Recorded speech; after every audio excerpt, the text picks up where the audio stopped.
आकलन कर सकते हैं। अपनी क्षमता का आकलन करके, अपने लक्ष्य का निर्धारण करके आप जब भी आगे बढ़ोगे, लक्ष्य आपके समक्ष खड़ा है। और यह सब कार्य करने के लिए अखिल भारतीय विद्यार्थी परिषद को बहुत से लोग कह देते हैं कि ये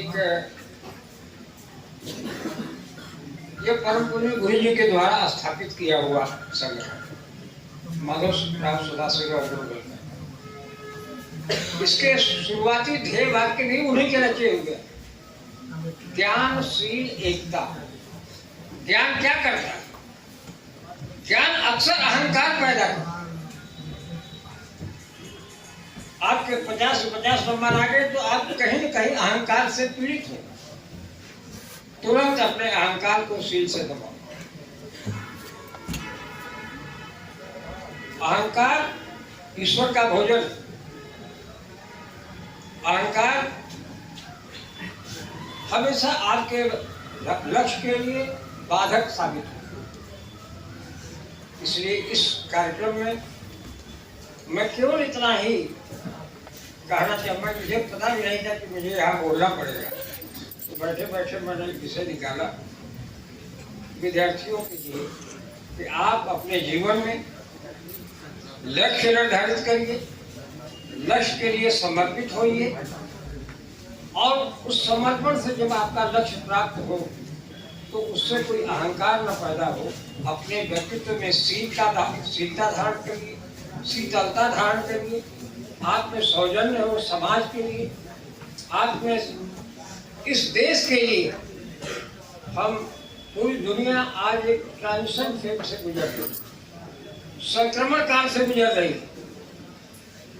बहुत से प्राचीन व्यवस्थाएं जो छोड़ दी गई थी वो पुनः स्थापित हो रही। बहुत सी नई व्यवस्थाएं जो लाई गई थी उनको छोड़ना पड़ रहा। इस संक्रमण काल में अपने लक्ष्य के प्रति, अपने जीवन के प्रति, अपने परिवार के प्रति और इस समाज और राष्ट्र के लिए आप अमूल्य निधि हैं। बीता हुआ कल कभी वापस नहीं आता है। हम सब लोग गुजरे हुए जमाने के कहानी। आपसे मुझे संबोधन करने के लिए मैं आया। संबोधन या आपके कार्यक्रम में आने का मुख्य कारण यही था कि आप वही भारत के भविष्य।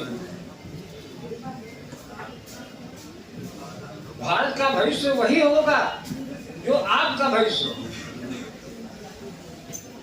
और ये आज की बात नहीं है।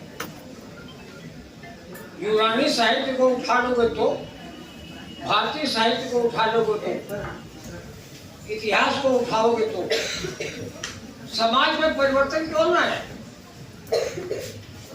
समाज में परिवर्तन जब आया है जब युवा पीढ़ी। महाभारत में एक से बड़े लोग हैं, भीष्म पितामह हो या द्रोणाचार्य या अर्जुन या कर्ण। हर एक के जीवन पर कहीं न कहीं अगर बढ़ा हुआ आदमी होगा तो एक स्थान पा जाएगा जहाँ को कालिक लगी। लेकिन पूरी वसुंधरा पर खोल जाने के, ब्रह्मांड में खोल जाएंगे और मनु के चरित्र पर कोई सवाल खड़ा कर सकता है? भक्त प्रहलाद के चरित्र पर कोई सवाल खड़ा हो सकता है? जब भी परिवर्तन हुआ, चाहे वो भगत सिंह के रूप में हुआ हो, चाहे मनु के रूप में हुआ हो, चाहे प्रहलाद के रूप में हुआ, वह परिवर्तन हमेशा युवा विद्यार्थियों के माध्यम से हुआ है। इसीलिए आप लोगों से भी अंतिम बात कहते हैं कि युग खड़ा है प्रश्नवाचक चिन्ह जैसा।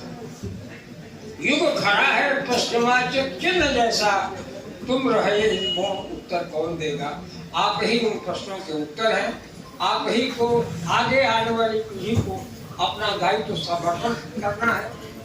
और उसके लिए अब से जो आपका जीवन है, अभी आप लोग विद्यार्थी जीवन में, तैयारी के जीवन में, और तैयार करके अपने को, अपना जीवन, अपने परिवार का, अपने समाज का, अपने राष्ट्र का और इस राष्ट्र के माध्यम से संपूर्ण विश्व का कल्याण हो, ऐसी भावना के साथ आप पूर्णतया अपने लक्ष्य में समर्पित होकर के आप फले फूले।